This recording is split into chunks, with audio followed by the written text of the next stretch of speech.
Go. Good evening, everyone. Welcome to Autist Circle number 18, Frank Frazetta.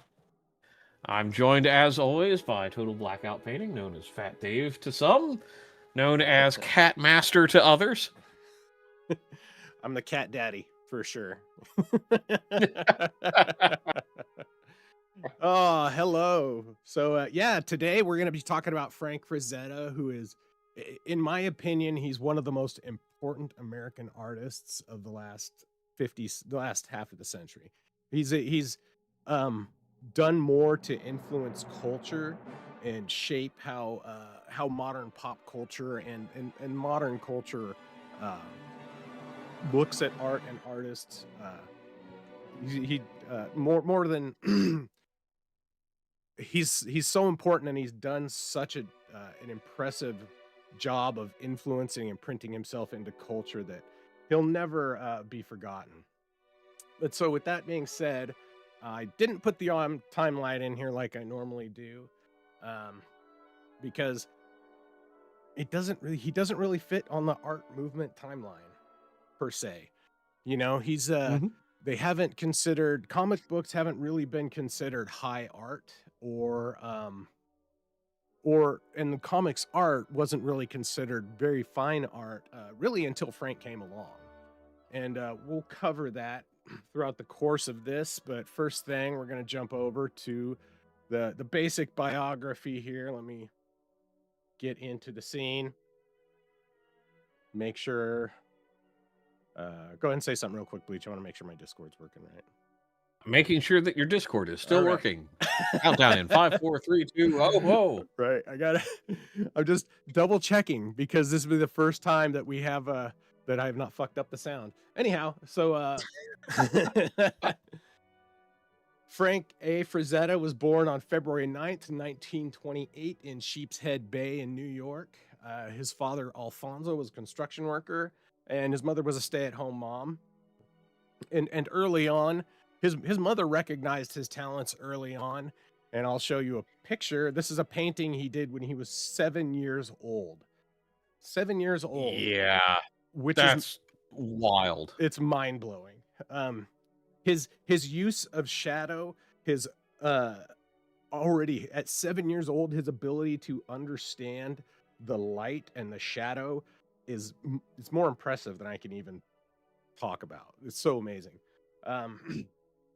Which is understandable why at 8 years old he was enrolled in the Brooklyn Fine Arts Academy, which is a small school, and sometimes Frank said he didn't feel like he got a lot out of that education there.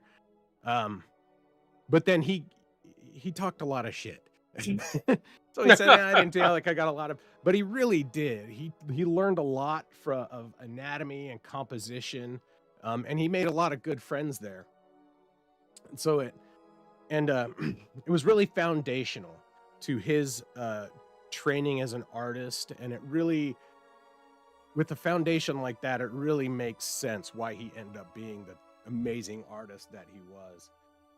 So in 1944, at the age of 16, he started working on comic books. He was working for comic book artist Bernard Bailey, doing pencil cleanups. So that's just cleaning up drawings. And just as a side note, Bernard Bailey was one of the co-creators. He would be one of the guys that would go on to, he was the original artist for Action Comics, which, as we all know, Superman #1 is Action Comics, all that stuff. And Action Comics really did define the superhero genre at the time. Prior to that, comic books weren't necessarily just about superheroes, and they weren't about superheroes forever all the time. But but they were also very limited, like, with Little Abner and stuff like that, which are not iconic today. Yeah, absolutely. So yeah, he was doing doing pencil cleanups, and then December of that year, he inked his first comic. So comic books are, the art in a comic is two things. The inker draws everything, and then the penciler goes in and colors everything. Or no. The penciler draws everything, and then the inker goes in and colors everything. I had that mixed up. So the penciler is the heavy lifting, which is why he Mhm. was cleaning up the pencil drawings before they went in to get inked. He'd inked his first comic with artist John Gotana for a one-shot for Tally Ho Comics, and then in July 1946, he worked on Treasure Comics number. He did a work on Treasure Comics number 7 called Know Your America, Hmm. which was a series, and this one was about a story about William Penn. But he was clearly defining a style by then, but he needed more work.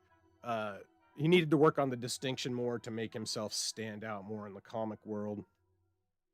And while this comic, this Know Your America, is great, it is somewhat generic for the time. It did look, and which is understandable because he's just learning how to Yeah. do that. He's only fucking 18. Um, Yeah. God. later that same That year, that's still mind blowing. right? So, and later that same year, he did his first commission or confirmed solo work, and this was Ahoy Enemy Ship, and it was featuring the character of Captain Kidd Jr., which is one of his characters that he made. Hmm. In 1947, he was hired by Graham Ingalls to work for Standard Comics, and he also did work for Dell Publishing's Famous Funnies, where he did human interest stories, one pagers extolling the virtues of prayers and the evils of drug abuse. So the Comics Code Authority really liked to have stuff like that in comics, so that's what he worked on. Plus, Mhm. he was a genuine dude that grew up. Like he he was raised in a very loving household, but a hardworking household, and a household that I think that was a straight and narrow. You know, he wasn't necessarily a straight arrow his whole life, but he wasn't. He kept above board, um, Mhm. and he was a lifelong lover of athletics and sporting. In the off time when he wasn't illustrating, and when he was 18 and 19, he played for a minor league baseball team. And in 1948, he was offered a position as an outfielder for the Giants, but he declined it because the travel obligations would interfere with his ability to work. So, Yeah, because back, especially at that time, um, becoming a professional player, like not really all that worthwhile. right, it would take a lot of time because they weren't flying everywhere then; they were riding buses and shit.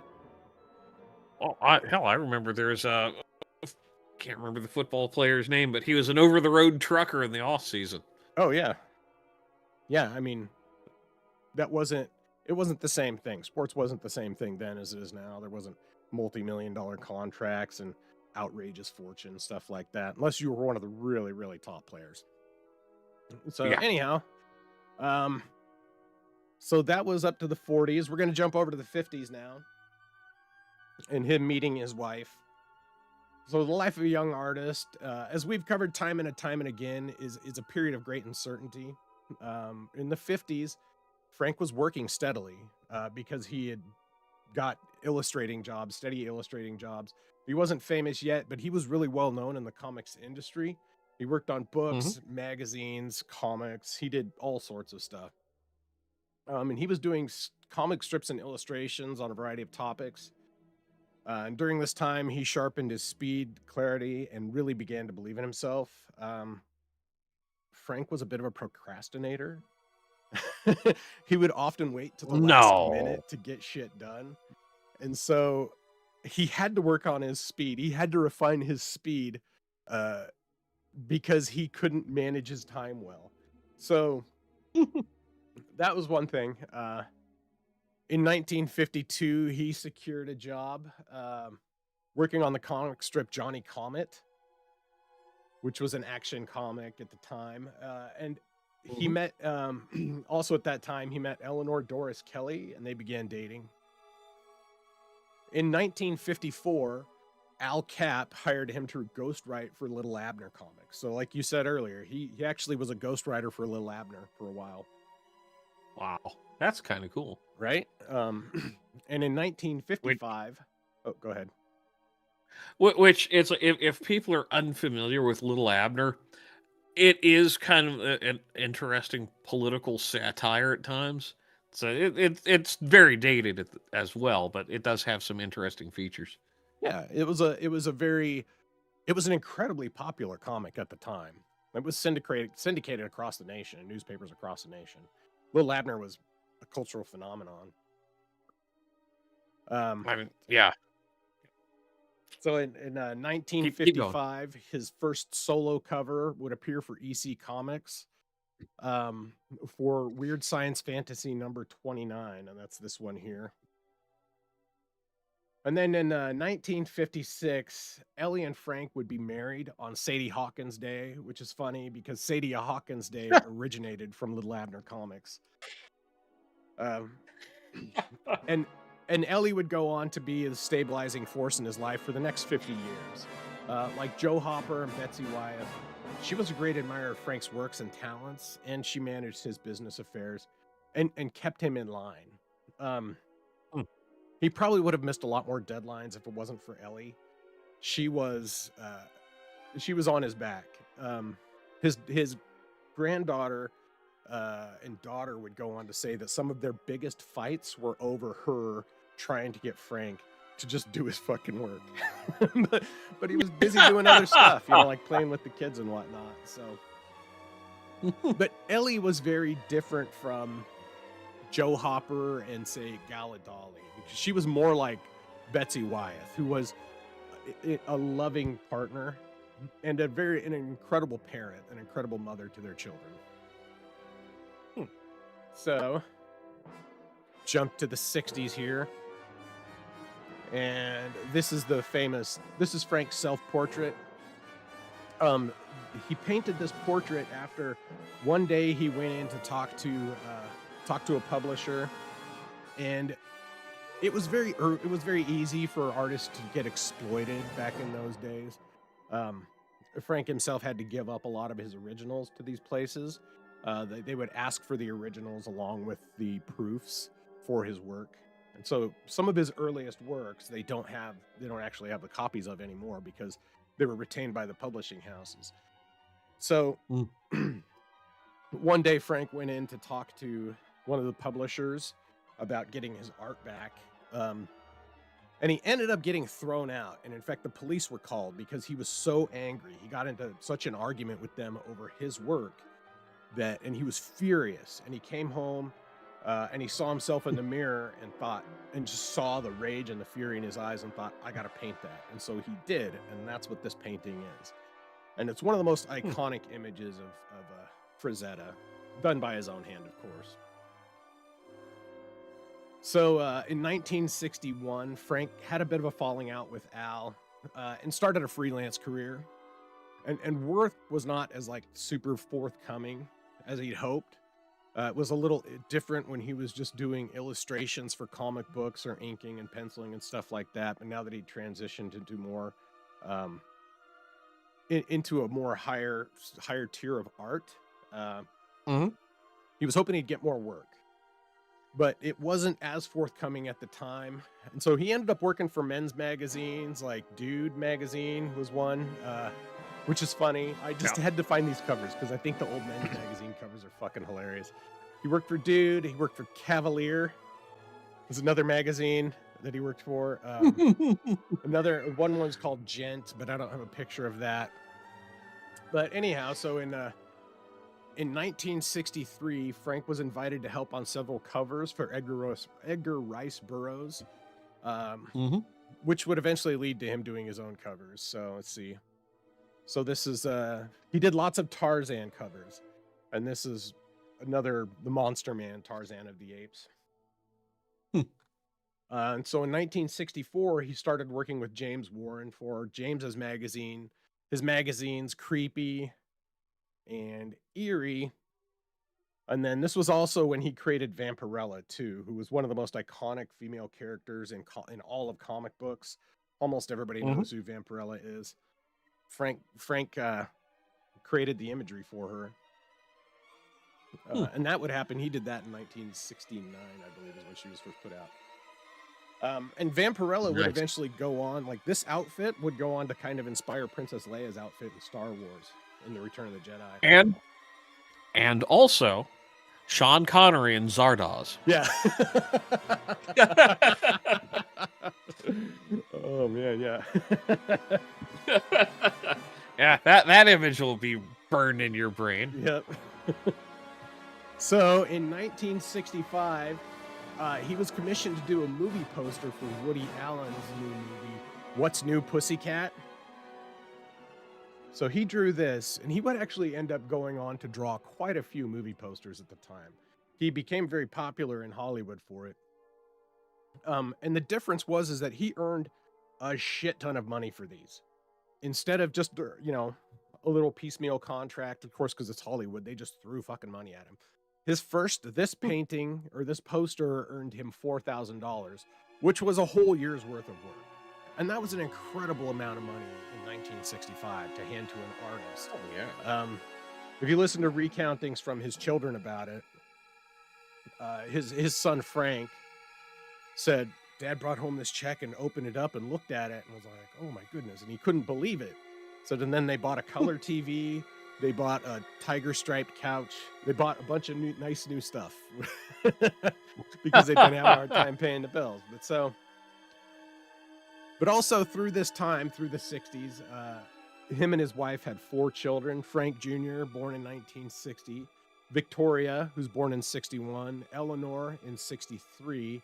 And Valerie in 65. He built some of the most...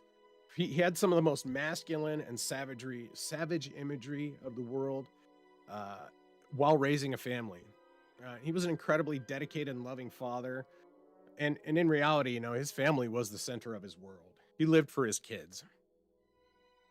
So with that, we're going to jump over to the first painting we're going to talk about here. And this one is called Egyptian Queen. Most people have seen this one. It's one of his most famous paintings. This was painted in 1965 for the cover of Eerie magazine, and it's currently in the Frazetta family collection at the Frazetta Art Museum, of which there are several. This is one of the early examples of his painterly style that would go on to define the tone of his works going forward. So the light is really controlled and directional. Mm-hmm. It's really, as it's shining off the pillar and the people in the background are really in the dark. And it really contrasts between the warm tones of the woman and her drape and the muted palettes of the desert palace surrounding. So you see the queen's body is idealized, but restrained. It looks like some people think she's chained to the pillar, but really she's just leaning against it. And she's leaning against it in a pose. And the crown, which a lot of people don't pay attention to, the crown on her head, of course, goes to symbolize the queen, and then the guard, everything like that. It's a very kind of rich scene with a lot of very... Well, it's... Oh, go ahead. What I find interesting is the palette is very much kind of like tans and browns, and then you see her dress portion and with kind of this vivid purpley color, and then also some of the decorations. Yeah. So it's very stark, but it's also kind of like leading up the stairs to her if you're looking at it that way. Yeah, definitely. It's very well, it just draws your eye to the center of the painting. And it has a very typical, Frazetta does a pyramid layout for a lot of his scenes. Of course, with the crown at the top, and then everything kind of goes down from there. And so the mood of the scene it's controlled and self-possessed.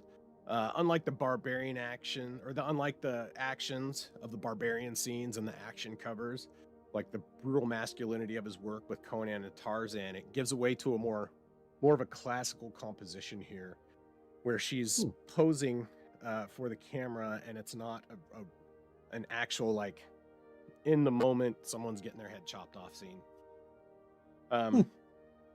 The crown, like I said earlier, it kind of betrays the authority, and the guard and the panther give it more to the scene, give the scene more an air of authority, showing and helping to portray sexuality as authority and power without Hmm. motion or exaggerated poses. So she's not posing in a necessarily an overtly seductive manner. She's very restrained, but she is displaying her body, of course, because she can't, because she's not fucking wearing anything. And her face is a classic Frazetta girl face. Um, Frazetta himself never so he did do paintings of his wife and children, but he did not necessarily consider them to be his sole muse. He had an idea of how he wanted of his women, how he wanted his Frazetta girls to look. And it's very often with this kind of slightly Egyptian face and a slightly Asian face with the pouty lips. Hmm. So oh, go ahead. She's a little Rubenesque too. Just paying an observation to her form. It's not, like the super ripped version like Vampirella is. It's very soft and feminine with little little pudge to her in Yeah. some of the right places. Well, very much like you would expect from a queen who doesn't have to starve herself. She doesn't do Exactly. excess, but she doesn't, she doesn't have to starve herself. So, and this is more of a fine art piece, and it's not just a comic book cover. And it shows that men take power through force, while the queen finds her power through sexuality and expresses her power through her seductive nature and her soft assertion of her femininity. Mm-hmm. So, with that, we're going to jump into a far contrasting scene here. And this one, obviously very different. This is Viking Berserker. It's more of the traditional Frazetta scene that we're used to with the action going. So this was painted in 1967 as Frank was expanding into standalone oil paintings. And this image is also in the Frazetta private collection. I think it's in the Florida Museum. So in contrast with the still quiet power the queen exerts, this shows the power of raw savagery. The warrior charges into battle with rage, and the enemy hordes are fleeing in the face of such a masculine display of ferocity and power. So the somewhat alien look of the characters and landscape, it gives you a really otherworldly impression, right? It definitely hints at a much wider world here. The scale of the battle, the scale of the background. I mean, even though it's tight, focused composition, there's still so much in this. Like, it reads so much into the world. This painting does. It just seems like, oh, there's this giant battle, and it really draws you in and makes you. It really makes you question, like, you want to know the rest of the story, which is why his works made such fantastic book covers and such fantastic comic book covers, because the implied action within this image itself just makes you want to fucking read the story, dude. It makes you want to learn more about this guy and this battle. Well, and you've got the blood on the sword, and just his presence. It's very much like, okay, what's led to this moment? Yeah, absolutely. And it's, I mean, and then the pose of the horse, everything. It just is such a dynamic scene. Okay, I'll finish what I've written here. The motion of the horse gives the scene an even more dynamic action and feel, and power. The man and the beast charging into battle in one, and that's something that kind of appeals to the primal nature in a lot of us. The heroic vision of charging into battle on a steed. There's just something primal about that. It's something deep down that makes you makes you harken back to your Viking roots.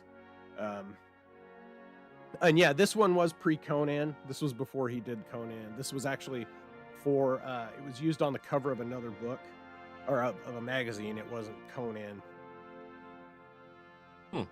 So, and the power of the warrior is evident through his display of feral intensity as he charges in a battle with a violent frenzy. Perhaps for the last time, and he's charging in with reckless abandon, determined to make a stand that will echo his power and his legacy across the battlefield and afterwards.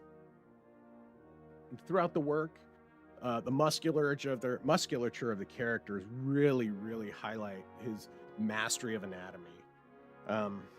And because the characters aren't disproportionate, right? Like they don't look weird or stretched or fucked up, you know. They show the reality of a body that's been trained for combat. And Frazetta himself being a very athletic person, and you know, not probably not like super jacked, but he was well fit. So he sometimes used himself for reference for the musculature. And that's and it's such a, like, I'm hung up on the arm of the berserker because they're so fucking tight. Like there's not an ounce of fat on any of that, which is something you would expect from a berserker warrior who just wants to charge into battle. So from the raging fires burning in the smoky skies, the whole picture it's just a manly fucking painting. It's it just and the other thing is, you as the viewer, you can kind of envision yourself doing that as well. Yeah, it's not just a passive thing, right? It, like I said, you know, it's because it's so masculine. It's such a manly, visceral thing that it really does draw you in and make you kind of part of the scene, right? And the emotion captured in it at the point of action does allow you, the viewer, to impose yourself into a scene that you can't always do on some of the more resigned paintings that we've looked at, or the laid back paintings we've looked at. Okay. So with that, we're going to jump over to the next one. And this one is called The Silver Warrior. And I picked this. It's Trim on his day off. Yeah. In the Great White North. So I picked this one because I feel it has a very similar tone to, it's like the halfway point between the Queen and the Berserker, you know, like this guy is exuding power. He's exuding violence, even though he's not actively in the act of doing it. This was painted in 1972, and it really solidified his ability to do artwork, or to do studio work, to be a serious like studio artist, not just a comic artist.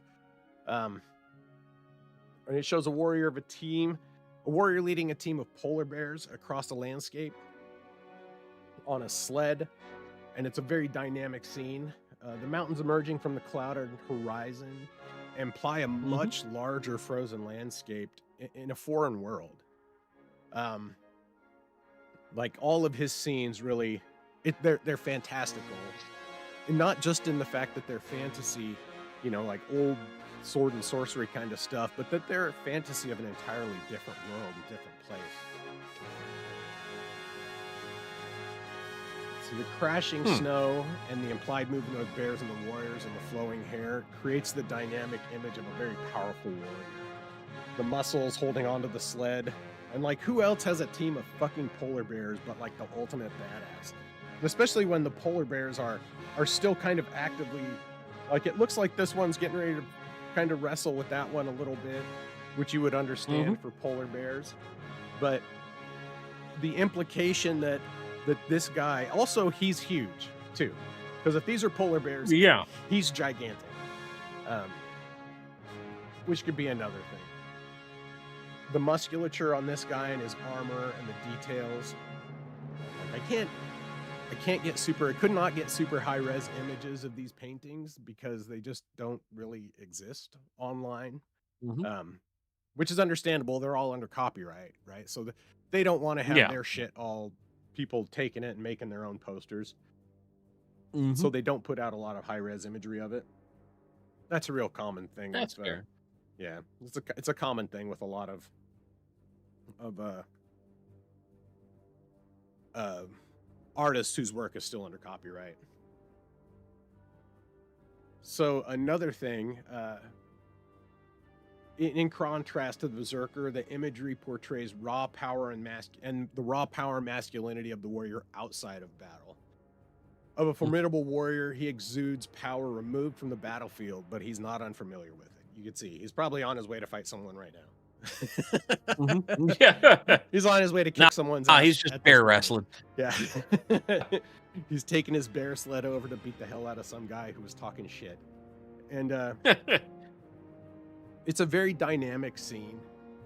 The light palette is really in contrast with the dark and brutal colors of battle, and the light reflecting off the back of the mountains and the sword gives the warrior an even more heroic look. But the shadowed face gives him a really stoic aura, like the appearance of power as self-control. Like not just through the expression of violence, but through the control of his emotions, the control of the bears, and the control of the frozen landscape. There's no doubt who is in control in this picture right here. And this is kind of the control after the battle. It's not innocence. It's just stoic power. It's that unrelentless driving force of power that's coming to you. Like I said, he's coming to kick some ass. You can't stop him. Yeah. So Okay, this is something that's just starting to bug me though. Where are the leads for the polar bears? I don't know. Or is he just on a snowmobile and he's running them down? I've got questions now. Yeah. Maybe it's tied onto their back legs. That's what it is, or their tails. He's got it tied onto their tails. They got small tails. But Okay, that's just good, how much good. of a badass he is he just tied it onto their tails. But again, it's another one of those fantastic scenes, right? Because like that is obviously a fantasy sled, like the and all of the filigrees and all of the little details, all the little chains, all the little knobs and bits and bobs that he puts in all of his warriors, to me is just really fucking cool because it shows how much detail and effort he's put into these works. So, man, we're getting through this one quick. We're going to look at his next painting, and actually this one's going to take some time. So this is probably his most iconic work. And this is the 1973 painting Death Dealer. So in 1973, Frank created this character Death Dealer, and he painted this oil on canvas. This image is often called Death Dealer 1 because he made several other images of it. This is the second one. This is the only one I've got, the only other one I've got. But he's made a bunch of images of it. And it's the character with the shaded face and the mask and the axe. I mean, the helmet and the axe. So this painting is one of the cornerstones of his work. And it really went on to become one of the most iconic fantasy images of all time. And one of the most inspirational ones because there is so much work drawn from this. And so while the queen shows the power through control and the berserker through ferocity, this image shows the power of inevitability. The warrior cloaked in shadow in a barren landscape. It gives the notion of raw masculine power. And the power of the warrior is only amplified by the power of his horse, that masculine. And it's got super sturdy legs. This is a very muscular horse. It's more like a draft horse. And so you would think this is a much larger horse than just a regular horse. The landscape is like a battlefield. And the main, it's a battlefield after the main battle is ended. This fire and the smoke in the background, like we saw in the Berserker. There's all the fire and the smoke in the background. It gives a sense of action, and the vultures give the feeling of an impending doom as they circle the battlefield waiting for the dust to settle so they can go eat the bodies. The victims of the death dealer, who he shows no mercy to. So the stillness of the warrior is in contrast with the battlefield and emphasizes the power, because only a powerful person could remain this stoic in this world. It's a horrifying, chaotic world, fire and death on the battlefield. I mean, there's, flaming ember, or there's like fire emanating from cracks in the earth below him. The smoke rising in the background as he's raised the village. You can see there's still kind of armies back there fighting. It's a really just powerful image. I'll jump back over to this one again real quick to show it, just to show a continuation of that ferocity, and how Frank liked to show the dark colors in contrast with the bright orange background. It really gives a sense of urgency and power that you don't always get. And of course, this image specifically here is so dynamic because, of course, you're catching him in the middle of swinging his axe. That axe is coming down to kill some motherfuckers right there. And it's inevitable. They can't do that. And the anatomy that he has portrayed here is so defined and correct, with the stance of the warrior, with the arms outstretched with a slight bend in the elbow, with the way his hand is even resting on the axe with his thumb slightly loosened, getting ready to pull that axe down into the head of that monster, that weird otherworldly monster, which again is another implication of a much broader and alien world than what we would be used to as a normal person, obviously. I mean, speak for yourself. I see these strange creatures all the time in Minnesota. So, in 1978, this image was used as, the first image here, Death Dealer. Molly Hatchet used it as their album cover for their debut album. And Nice. Got one more thing here. Put it up here now. Waiting for my thing to load here. This was also, let's see if I got it. No, that's not it. Go back to here. Waiting for my image to load.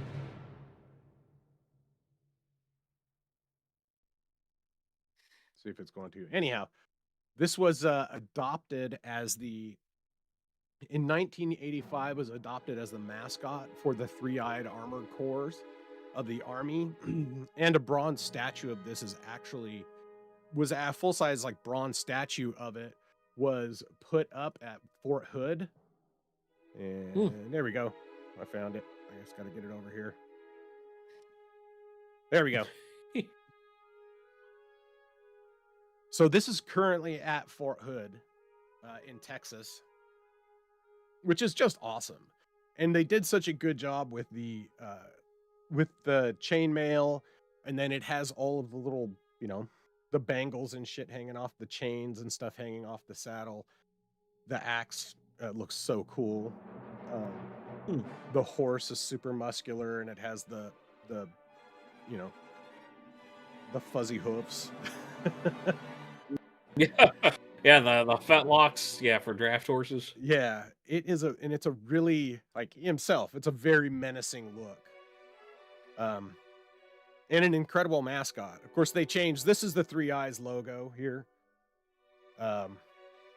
Which, of course, Three Eyes is an international peacekeeping collaboration within the United States. But we're not going to talk about that.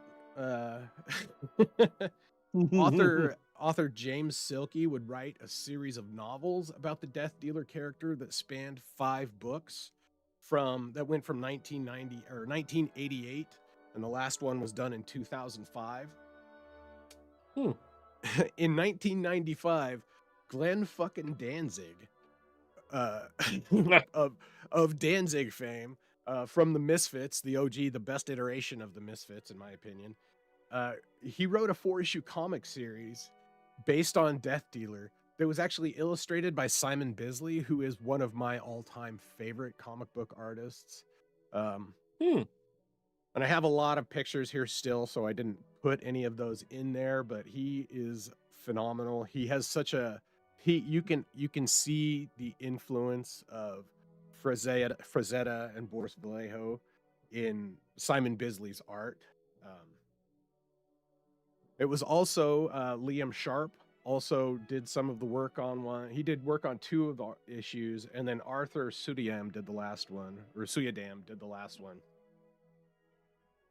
In 2007, Image Comics, in collaboration with Frazetta Comics, published a 6-issue series called Death Dealer: The Shadows of Mirahan.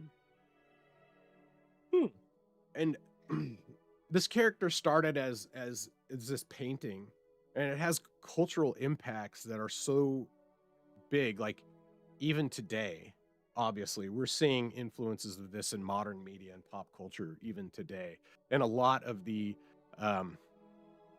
especially in a lot of fantasy work. This is just such an iconic character that you can't deny the importance of it or the power of the image as you look at it. It's just such a menacing and it's a menacing and a very powerful image. And again, I don't think it pulls you in the same way as the Viking Berserker, but it's so fascinating. It's actually it shouldn't, the way it's framed. It's he has devastated things, and he has now spotted you, the viewer. So it's like you kind of want to back away, viscerally speaking. Yeah. Yeah, and the glowing red eyes hidden in the shadowed face is very, very menacing. Incredibly menacing. Okay, so with that, we'll jump over to the next one we got, which is this painting is called Dark Kingdom. And it was painted in 1976 as part of his studio work, and it was later used for the cover Kane in the Dark Crusade. He was a popular comic book character, and Frazetta did a few covers for him. And this was also used on the 1979, the cover of the 1979 Molly Hatchet album, their second album. Which, of course, why wouldn't they use this second album? I mean, exactly. So the one of the most notable things about this painting is not actually the painting itself. It is the fact that in 2019, this painting was sold at heritage auctions for $6 million to a private buyer. It's the most a Frazetta work has fetched to date. Egyptian Queen, when it sold at auction, only got like 2 million. When I say only, but it sold for like 2.5. This one sold for 6, which is the highest that any fantasy painting like this had ever been. And it really shows the crossing of this painting from just fandom. It's not just someone at the Comic-Con trying to get this artwork. This was like a serious fucking collector. And of course, the buyer is private, because once you get to the couple $1 million worth of art, they don't necessarily advertise too heavily who bought it, because it is going to go into a private collection. And ensuring stuff like that, it can be ridiculous. Yeah, absolutely. So this really, another thing that did when they sold it was to many of us even before that, we knew and loved Frank as a very serious painter. But this really announced to the world that Frank Frazetta is an actual fine art artist. He's not just an illustrator. He's not just a comic book guy. He's a worthy member of the fine art market, of the incredibly talented. This work is no less amazing than Dolly or Hopper or Wyeth. In terms of its impact, like we just look at it differently because it's a fantasy painting. It's in a different world as to where, Yeah. like not like Dolly, whose world is so abstract and weird that you're not meant to relate to it. But And this is very much fantasy world, but your mind's eye could encapsulate that. yeah, absolutely. And again, the detail and everything is just so tight and amazing. He's got little bits and bobs, he's got chains. When you're playing when you're playing D&D or any fantasy game like that, you it's fantasy, so you put accoutrements and shit on your guy that wouldn't be practical, in a Hmm. fantasy world. It's just like a video game, right? Like your video game armor is kind of goofy looking sometimes. Um it's just like, and the practicality of it is somewhat limited, but it's the adornment. And realistically, if you're a really powerful warrior and you wanted to keep trophies, that would be a good way to do it. And especially if you're a very successful adventurer, um, which this guy looks to be because his armor looks dope. Then you would have ways to show it off. Hmm. So now in this, again, it follows the otherworldly theme and portrays grim action. It shows the warrior tracking a serpent to its den in the rocks. And one thing that I really like about this painting is when you zoom in on the face, you can see he's looking down at the tail like, oh shit. He has a grim determination on his face, but that look in his eyes looking down on the tail, and he's hunched down like he's just walked into this rocky crevice. He's probably hit this thing once already with his axe and it's running away. But he's squeezing into this rocky crevice and sees this serpent and sees the serpent's victims way before him. Say, while that he is the center of the image, the environment really tells a really powerful story here. Again, it's not just that he's holding an axe, it's that he's chasing a monster into its den through a rocky crag, down a deep desert ravine. He's the warrior that's been charged, and he's charging in. He's moving fast because his cloak is flying behind him. You can see he's taking a wider step. He's not slowly moving into the scene. He's moving with determination and and purpose. Um, he's a powerful warrior, obviously. So he's treading into the den of the beast. One that he's done many times before. The dramatic posture and the flowing cape, it just adds to the drama of the scene. This is it's a very action-oriented scene, even if he's not swinging his axe at someone's head currently. He's tracking the beast to its den. Oh yeah, and usually moments like that are portrayed as one of deep anxiety for the hero in the story. Yeah. Yeah. Which I think is kind of portrayed in the eyes, honestly. Like, the eyes really capture the, like, he doesn't show it anywhere but his eyes. There's no look of faltering anywhere but the eyes. And even then, it's not necessarily that. It's more of a look of noticing things. And the light hitting the helmet is really great. It highlights all the filigree and stuff on there. It has a great center, like forward-facing light source. So he's done a great job capturing that perspective. So the light is like shining down through the rocks into the crevice where he's at, coming after this thing. It's just such a fascinating image. It really draws you in. And it's also, again, a very nice, tight, controlled use of a color palette. Yeah. And they're all kind of similar tones, and then you get the red in the cape. Yeah. It's like, oh, this guy means business. Yeah. Yeah. It's got the muted palette with some really bright colors that make it all jump out even more.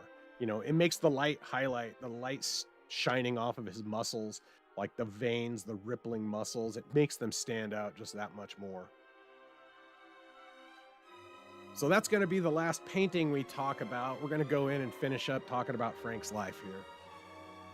So that was during the 70s. Those paintings were all from the late 60s to the early 70s, which was really the period of time that caused him to, like, it was the cornerstone, and it was the one that was the period of time of work that made him famous for everybody else outside of the comic world. It's the one that put him on the cover of books. It made him a popular artist. So in the 80s, his output slowed, and as he really transitioned from doing illustration to just an artist of note. You know, he was Frank Frazetta at that point, and they couldn't take that away from him. And here it is this is Ralph Bakshi. Him and Ralph Bakshi were good friends for a long time. In 1983, the film Fire and Ice was released, which was based entirely on Frazetta's work. All the characters for that were based on his work. The main character is somewhat inspired or based on the Death Dealer, just by the way he looks and the way he fights. But the main character also has very similar callbacks to the Viking Berserker too. So if you've never seen that movie, Fire and Ice, I believe it's actually available on YouTube. It's a fantastic movie. I really love it. So that same year in 1983, they opened their first art gallery in East Stroudsburg, Pennsylvania. Yep. And in 1988, Frank and Ellie welcomed their first granddaughter, Sarah, who would later go on to found Frazetta Girls with her mom, Holly. In 1995, Frank was inducted into the Will Eisner Comic Book Hall of Fame. And that same year, he opened another art gallery in Boca Grande, Florida. In 1996, he suffered a major stroke, which really robbed him of the ability to use his right hand. He ended up having several strokes over the years. He had some thyroid issues for a long time. His health was really suffering from this time. From the time he was about 50 until his mid-60s, he really had some serious health issues. And he admitted himself, he's like, I almost didn't make it, and I almost couldn't get through it myself. But eventually he got help at the Mayo Clinic. They figured out what was wrong with him. But he had several strokes, and this one it made him unable. Really, he was weak in his right arm, so he could still use it, but he couldn't paint with it because he didn't have the same fine motor control. In 1998, he was inducted into the Society of Illustrators Hall of Fame. In 1999, he was inducted into the Jack Kirby Hall of Fame. And in 2001, he was awarded with the World Fantasy Award for a lifetime achievement. He was the subject of the documentary Painting with Fire, which is based on his work, which is available on YouTube also. Fantastic watch. I highly recommend it. You won't regret it. It really goes on to explain how this image of Conan it's actually Frank. Frank used his own face for a lot of references. This is just a long-haired, angrier-looking Frank. And this is, of course, another iconic Conan image that most of us have seen. So in 2009, Ellie passed after a bout with cancer. Throughout this time, Ellie ran an incredibly successful poster business selling prints of his posters. They made a lot of money doing that way. So Frank did art, and then Ellie sold the posters as like a business way to do things. So in 2009, Ellie passed. And then on 2010, on May 10th, 9 months after Ellie passed, Frank passed at his home in Florida. So he didn't just, but his work, so Frank and Ellie weren't just shrewd business people, is that they were incredibly long-sighted. Ellie helped Frank avoid exploitative contracts and really helped him retain his original works. she she famously did not give him any keys to the museums, so he couldn't go into the museums without her, because she didn't want him messing with the paintings. He would sometimes touch up his old paintings, sometimes for the better, sometimes for the worse. Ellie kind of guarded him from doing that on a lot of them. But more importantly, is before his passing, is they established a trust, and they had a few museums already to secure Frank's legacy. And then 3 years after his passing in 2013, his daughter Holly and granddaughter Sarah would found Frazetta Girls, which is a family-owned business dedicated to carrying on Frank's legacy. They manage the museums, and they manage the licensing on all his works now. Because, of course, as you can imagine, people want to license this shit out all the time. People want to use his images for everything. And why wouldn't they? They're phenomenal. But these guys maintain control of them. And it's so, to me, it's incredibly admirable that they do. And what they do. And here's a quote from the Frazetta Girls website. Go back here. In 2023, they launched Icon Collectibles, which makes sculptures and action figures based off of Frank's works. And all of this stuff is available on the Frazetta Girls website, which we'll bring up at the end here. So a quote from the Frazetta Girls website regarding the company. As a family-run company, we remain deeply committed to protecting Frank Frazetta's legacy and sharing his work with fans around the world. We're grateful to be building a community united by a shared admiration for his timeless art. Thank you for being part of our journey together. Let's keep the magic of wonder and Frank Frazetta's legacy alive for generations to come. Which, like, as a dad and a grandpa, that hits me. It really is touching to me how much care that they have. There's a Frazetta Girls YouTube channel here. Where not every Friday, but on Fridays, Sarah does Frazetta Fridays with the Frazetta Girls, and they detail different aspects of his art, or they'll talk about his work. They talk about Frank. They talk about, this is a Frank Frazetta talking about Star Wars, his influence on Star Wars, because of course George Lucas was heavily influenced by Frank's work. It highlights their creation and helps keep the spirit alive. And it's the family that he cherished in life, because he loved his family so much. Like the videos of him with his grandkids, which I can't put here because they're all copyrighted and shit.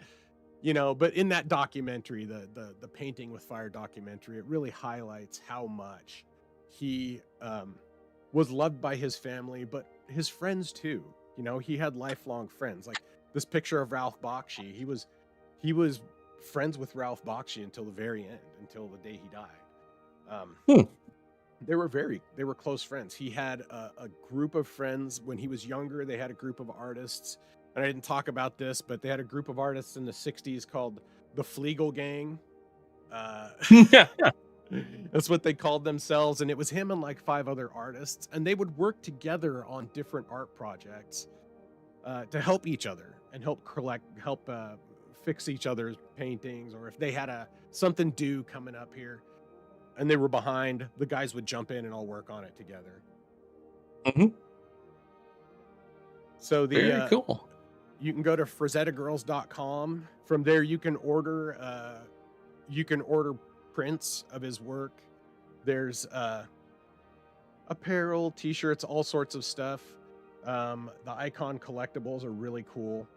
There's a lot of sculptures of his work on there, which I think is just phenomenal. Of course, if you want to get these for your kids, they look like He-Man. You know? Yeah, they're like what, like 1/4 and 16-inch or scale. Yeah. Yeah. So they're, you know, I think his greatest legacy isn't that it's not his work. I don't think. I think his greatest legacy is building a family of people that cherished him so much that they want Mhm. people to know. They want people to carry on his they want people to continue to love his work, and for his legacy really is going to And that's echo far something beyond. where, because he is a relative fresh artist compared to everyone else that we've talked about, Yeah. I think it's nice to see that it's a generational legacy where it's not just he's dead, that's it, boom, gone. Right. Yeah. They didn't um it's similar to Andrew Wyeth, his family. They're doing a lot to carry on his legacy and keep their father, venerate their father for modern times. And it makes me wonder how much of that happened with some of the old Baroque artists. Like did Artemisia Gentileschi help big up her father's work after he died? I mean, I would like to think that she did. Not only because it helped increase her legacy, but it helped keep his alive, and the father that raised her. And Mhm. while Ellie was always a very big part of their life, the girls have been quoted as saying, we were incredibly lucky because we had a mother and a father who both loved us and just wanted to have fun with us. And so they both had an incredibly fun and loving childhood. Or the kids all had an incredibly fun and loving childhood. The grandkids, there was a ton of grandkids. He loved them. And like I say, it's something that I, as a father and a grandfather myself, I find that really to be his that's his greatest achievement right there. It's not, Mhm. it's not the ink on paper. It's this right here. So with that being said, we are at our hour. We're a little over it, just a second, Yeah, yeah. but yeah, that's Frank Frazetta. So again, I encourage everyone to go check out where is it here? Check out the Painting with Fire documentary if you have even a passing interest in Frank Frazetta, because it will make you fucking love him even more. And it will show you more Mhm. of his work and more of what brought him to where he is today, and made him the guy that is in our hearts now. So yeah, that's Frank Frazetta, everyone. Yep. And you can go and the website, the FrazettaGirls.com, do art prints and posters and the figurines and all that sort of stuff. Probably can't scroll down too deeply in some of this, but Yeah. um, Yeah, you know, some of this not always safe for YouTube. That's the yeah. But through But the Frazetta Girls videos, I'm learning that the restrictions on some art is a lot looser uh, than I would think. But mhm. yeah, with that, we're gonna sign off. Um, we'll be back next week with a special surprise for everybody, and then the week after that will be the final episode of the season, and we're going to do a recap of all the artists that we've talked about so far. So with that, say Happy New Year to everyone. Thanks for everybody who showed up in the chat there. I'm very grateful for you guys. We both are. We do this It's for ourselves, been but quite we the do it for adventure. you. Yeah. Yeah. So yeah, that's it. We're gonna turn it off now. So goodbye, everyone, and have a wonderful evening. Indeed. Catch y'all later.